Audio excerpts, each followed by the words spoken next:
Rebonjour et bienvenue sur la deuxième partie du deuxième épisode d'Infodumping, l'émission où vous n'apprendrez strictement rien d'utile. voire rien du tout.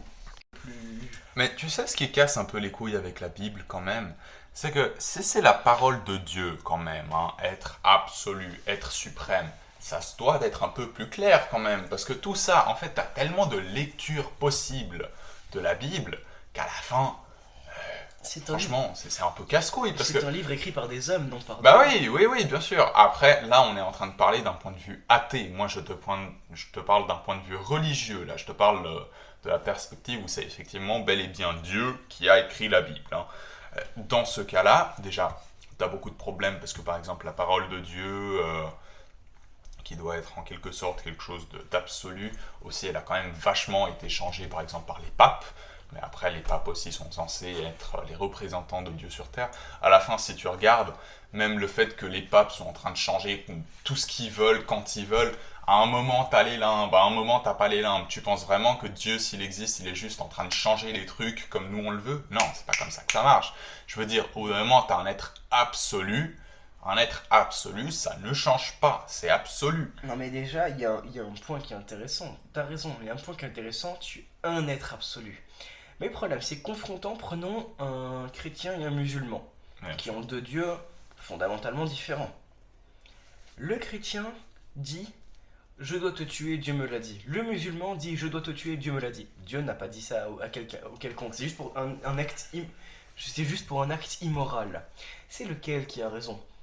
Parce que le problème, c'est qu'il y a, à partir du moment où on justifie des actes par Dieu me l'a dit, on peut justifier n'importe quoi. Parce que personne ne peut entendre Dieu.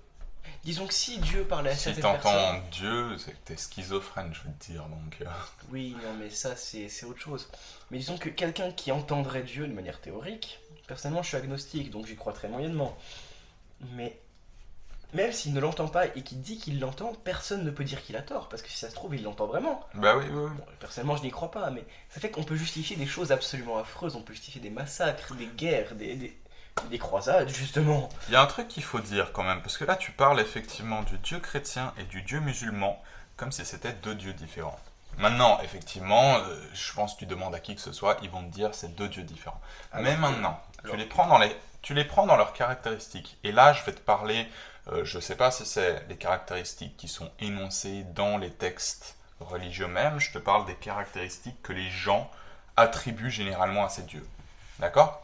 Donc on n'est pas sur la version officielle, on est vraiment sur la version un peu générale.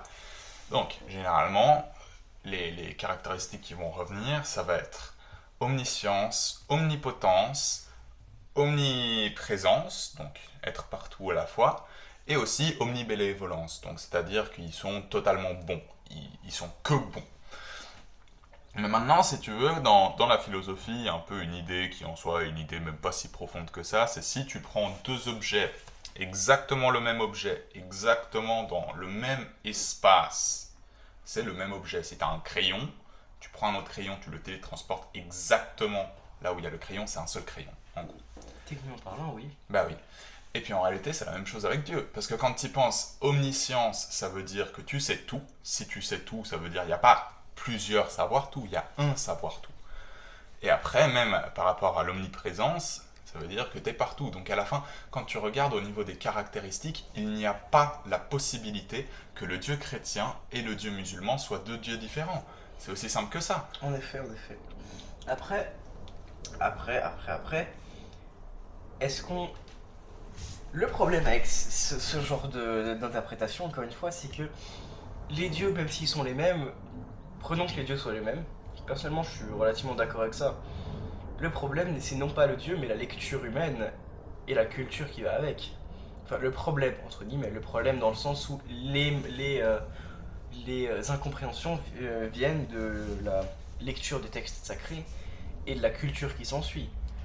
Un chrétien et un musulman n'ont pas du tout la même culture. Un chrétien ne va pas faire le ramadan, un musulman ne va pas aller fêter Pâques.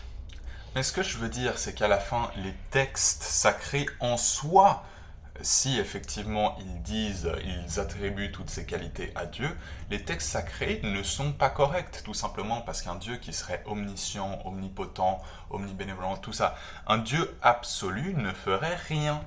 Omnibénévolent, c'est quand même le terme qui m'intéresse le plus. Et ça, c'est quelque chose qui, pour moi, l'omnibénévolence est en fait en total... ce n'est pas possible avec l'omniscience. C'est-à-dire que... Complètement. On va prendre un exemple très simple, d'accord? Je pense que si on voit Dieu comme l'être absolu, on est aussi d'accord pour dire que Dieu est un être absolument libre. Maintenant, quand tu prends la liberté, nous, en tant qu'hommes, on a plusieurs choses qui nous limitent. On a la culture, on a notre corps, on a tout ça. Bref, maintenant, tu commences à enlever tout ce qui influence un peu notre comportement, non? Tu vas dire par exemple ton estomac qui te force à manger. T'enlèves ça. T'as plus envie de manger, tu passes plus tes journées à essayer de manger, tout ça, rien. Ok? Donc t'enlèves tout ça. Au bout d'un moment, t'as un peu... après, bon, ça c'est un terme qui est utilisé par Gilles Deleuze et que j'utilise sûrement pas d'une manière correcte, mais t'as un corps sans organes, en gros, un corps libre du désir des différents organes. Mais maintenant, t'as encore plusieurs choses qui limitent ta liberté.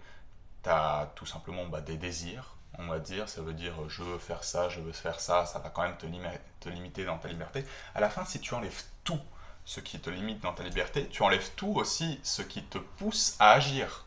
Ce qui te pousse à vouloir être libre. Exactement, en fait la liberté est une asymptote, c'est-à-dire que le plus tu te rapproches de la liberté, le plus tu es libre en un certain sens, mais à partir du moment où tu as la liberté absolue, t'en reviens au point de départ où t'es pas libre du tout, parce que tu n'as plus cette volonté d'agir, qui était une volonté qui te limitait dans ta liberté. Tu es libre de ne pas être libre. Que l'être absolu, Dieu, l'être absolu, en soi, c'est un être léthargique. C'est un être qui ne pense pas parce qu'il n'a pas de raison de penser. C'est un être qui n'agit pas parce qu'il n'a pas de raison d'agir. À la fin, c'est comme s'il n'existait pas. Ça correspond. Un univers où tu as ce Dieu parfait et un univers où tu n'as rien, où tu n'as pas de Dieu, rien de tout ça, c'est le même univers, la même chose. Prenons que le Dieu fasse quand même quelque chose. Alors vraiment, le terme qui m'intrigue le plus, c'est l'omnibénévolence. On va sortir du contexte religieux une seconde. Un mari, d'accord? Il a une femme, il s'aime. Voilà, jusque-là, c'est une belle situation, c'est beau, on s'amuse, c'est cool. Ouais. Youpi tralala de son. Dans le cas où, d'un coup, la femme le trompe, le mari, s'il vient et qu'il l'immole, qu'il la brûle, on peut tous s'accorder pour dire que c'est un connard. Oui. C'est un homme mauvais, c'est un homme méchant. Et qui n'a jamais aimé sa femme. S'il peut en venir à la brûler, c'est qu'il n'a jamais aimé sa femme. Maintenant, revenons au contexte religieux. Dieu, on nous dit quand même que si jamais nous ne sommes pas sages, ce qui nous attend après la mort, c'est les flammes éternelles. Donc c'est être brûlé pour l'éternité. Donc à ce moment-là, comment Dieu a jamais pu aimer l'homme si le destin qu'il lui réservait, sur un coup de pile ou face, c'était d'être brûlé pour l'éternité. Et toi, tu dis sur un coup de pile ou face, mais moi je vais aller encore plus loin que ça, parce que Dieu, dans son omniscience, savait exactement ce que tu allais faire. Tu n'as pas de libre arbitre, Dieu t'a destiné à brûler en enfer. Le libre arbitre, c'est le plus gros mensonge de la religion. C'est très calviniste tout ça. C'est Calvin qui pensait beaucoup que selon lui tout était prédestiné, donc ça ne servait à rien d'essayer de racheter. En fait, c'était un mouvement de contestation par rapport aux lettres de... Ouais. Comment ça s'appelait déjà? Que l'église fournissait et tu payais. C'était... Je sais plus. Enfin oui, bref. On voit ce que... Des sortes de tickets pour le paradis. En gros, Exactement. en payant, tu pouvais avoir accès au paradis. Et à la confession. Donc Calvin, lui, il trouvait que ça ne servait à rien. Donc, parce que lui, tout était prédestiné. Au moment où on naissait, avant même de naître, quand on était encore dans les testicules de notre daron et les ovaires de notre mère, on était déjà destinés à naître et on était destinés à aller au paradis ou en enfer. Et tu sais quoi? Je vais aller plus loin que ça, parce que par rapport à la morale, il faut se pencher un peu sur d'où vient la morale. Est-ce que la morale, c'est quelque chose d'absolu? Maintenant, je vais te dire, la morale, c'est quelque chose qui vient en fait de nos corps. C'est-à-dire que notre relation avec la morale, c'est déterminé par comment on vit dans nos corps. C'est-à-dire qu'on ressent la douleur, que ce soit physique ou émotionnel, c'est quand même un processus matériel. Et donc, à la fin, toutes nos morales sont tout simplement déterminées par nos conditions matérielles, dans ce cas-là, nos corps, mais aussi la relation qu'on a avec l'environnement. Maintenant, ça, je pense que toi et moi, on est d'accord pour dire que c'est pas quelque chose d'absolu.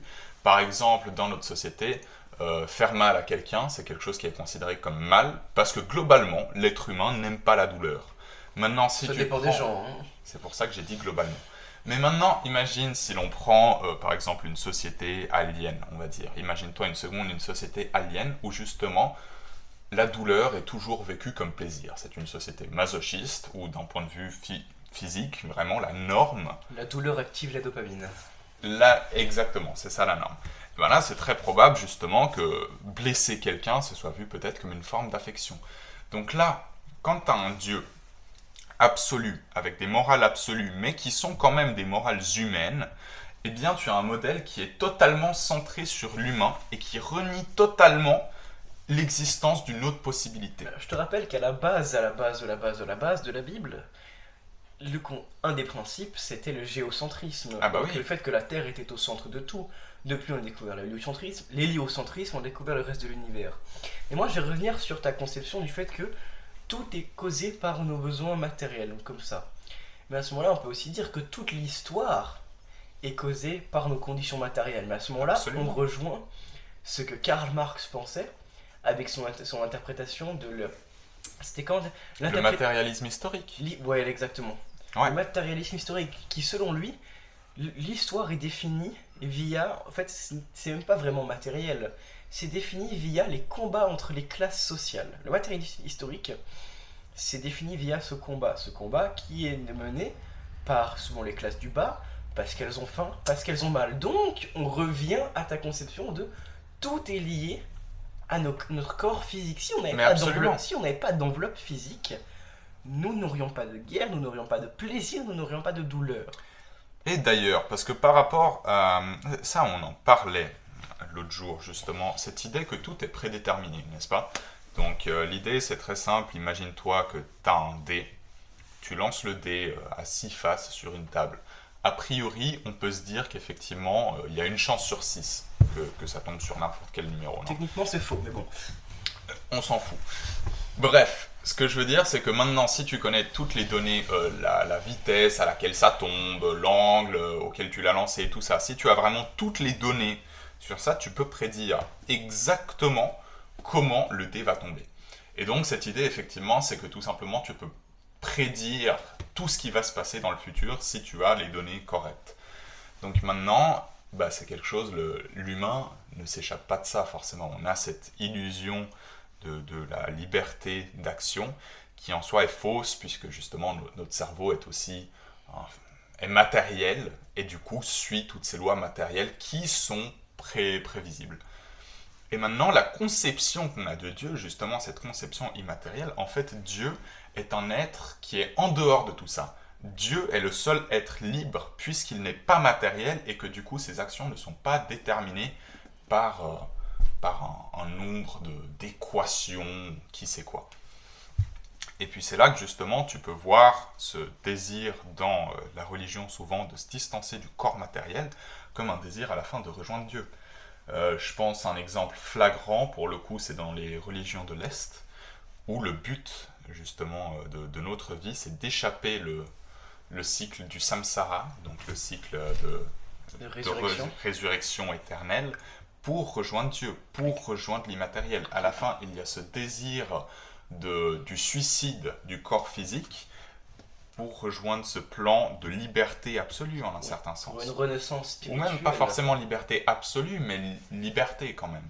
Mais c'est comme on va parler des religions de l'Est aussi. Faudrait qu'on finisse bientôt, je me rends compte que l'horloge tourne. Oui. Mais donc les religions de l'Est, il y a aussi quelque chose qui est fait, c'est qu'il y a énormément de religions de l'Est qui se droguent via l'opium comme ça, parce que justement ces drogues permettent dans certains cas d'atteindre un état semblable à un état de transe, on peut se le dire. Un état de transe, le concept d'une transe, donc une définition de la transe, c'est un état où l'esprit est séparé du corps. Donc ces états de transe sont justement des états où il se rapproche de Dieu. Mais à ce moment-là, on peut simplement dire qu'un alcoolique, c'est un fervent croyant.